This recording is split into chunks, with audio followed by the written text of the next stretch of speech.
Hej, jeg hedder Lasse, og det er mig, der driver Bogrobotten.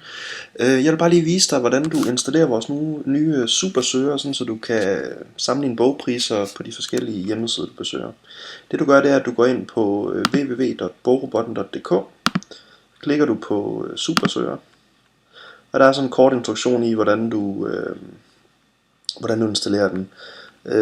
Det eneste du skal gøre, det er faktisk bare at tage den her, holde musen nede og trække den op på din bogmærkelinje heroppe.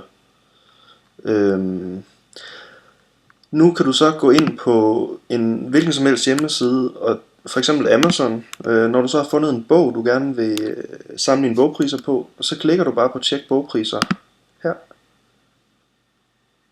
og så viser den bogen og alle de steder du kan få den, og her kan du så se, at den er billigere hos Book Depository end hos Amazon.